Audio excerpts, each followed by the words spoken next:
গল্পবিলাসীর নতুন একটা পর্বে আপনাদের সবাইকে স্বাগত। আজ আমরা একটু ডুব দেব, মানে ফিরে দেখব বাংলা ছাপাখানার একেবারে শুরুর দিনগুলো। আর এই শুরুর গল্পের কেন্দ্রে যিনি আছেন তিনি পঞ্চানন কর্মকার। নামটা হয়তো অনেকের কাছেই তেমন চেনা নয়, কিন্তু কাজটা ছিল বিরাট। আমরা কিছু পুরনো লেখা, কিছু রিপোর্ট ঘেঁটে জানার চেষ্টা করেছি কিভাবে প্রায় ২৫০ বছর আগে এই মানুষটা প্রথম বাংলা অক্ষর তৈরি করলেন ছাপার জন্য। এই সূত্রগুলো তার জীবন, তার কাজ, তার লেগেসি, এমনকি হাল ফিলে তার স্মৃতিচিহ্নগুলো বাঁচিয়ে রাখার যে চেষ্টা চলছে, সে সব কথাই আছে। আজকের লক্ষ্যটা হলো এই বাংলা হরফ ছাপাখানায় এলো কিভাবে আর তার অসর কদ্দূর, সেটাই একটু তলিয়ে দেখা। কি বলুন তো, শুরু করা যাক? হ্যাঁ, একদম। আর দেখুন, সবচেয়ে ইন্টারেস্টিং ব্যাপার হলো এই যে চলমান হরফ, মানে মুভেবল টাইপ, এই আইডিয়াটাই বাংলা ভাষা আর সংস্কৃতিতে কি অসম্ভব পরিবর্তন এনেছিল। পঞ্চানন কর্মকারের আসল কৃতিত্ব তো এখানে। তিনি ওই সময় দাঁড়িয়ে একটা বিদেশি টেকনোলজিকে বাংলার মতো একটা জটিল লিপির জন্য সম্ভব করে তুললেন। আচ্ছা, কে ছিলেন এই পঞ্চানন কর্মকার? তার পরিচয়টা যদি একটু... সূত্রগুলো বলছে উনি হুগলির ত্রিবেণী গ্রামের লোক, শিল্পী পরিবার, যদিও কেউ কেউ বলেন শ্রীরামপুর। পদবিটা নাকি আসলে মল্লিক ছিল, পরে কাজের সূত্রে কর্মকার হয়। তাই নাকি?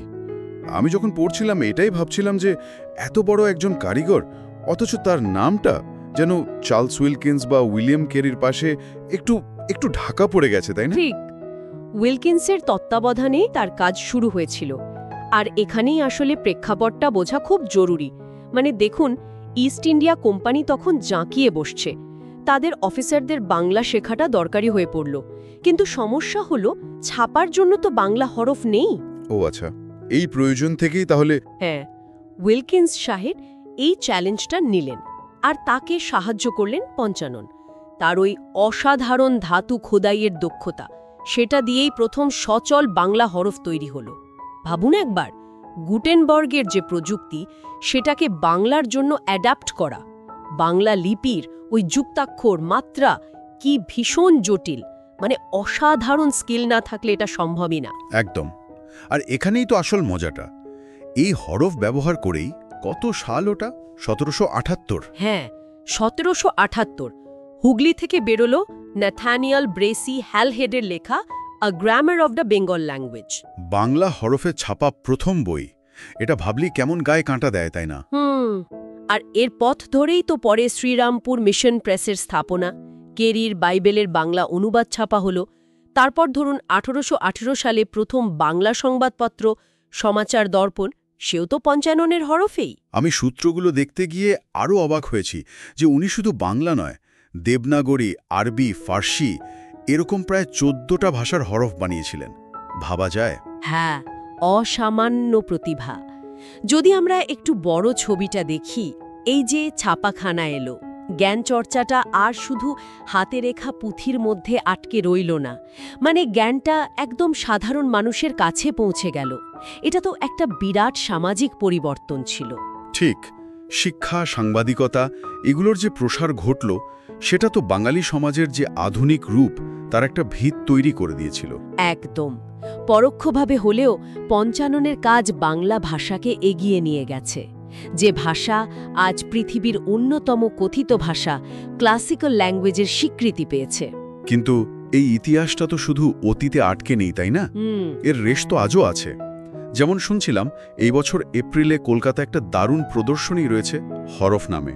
হ্যাঁ হ্যাঁ, শুনেছি। ওখানে নাকি পঞ্চাননের নিজের হাতে তৈরি কাঠের হরফের ব্লক, তার কিছু যন্ত্রপাতি, পুরনো পুঁথি, এইসব রাখা ছিল। খেলাত ভবনে হয়েছিল। আর এর মূল উদ্যোক্তা যার, তিনি পঞ্চাননেরই বংশধর, প্রপৌত্রী প্রিয়াঙ্কা মল্লিক। কিউরেট করেছিলেন কৌন্তেয় সিনহা আর ঐন্দ্রিলা রায় কাপুর। এই যে সংরক্ষণের চেষ্টা, এটা কিন্তু ভীষণ ভীষণ জরুরি।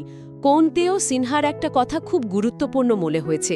উনি বলছিলেন, এই যে ২৫০-৩০০ বছরের পুরনো জিনিস, এগুলোকে যদি এখনই বাঁচিয়ে না রাখা হয়, তাহলে হয়তো হারিয়েই যাবে, সময়ের সঙ্গে তো আর টিকবে না। ঠিক। এর সঙ্গে তো প্রিয়াঙ্কার একটা ব্যক্তিগত লড়াইয়ের গল্পও আছে।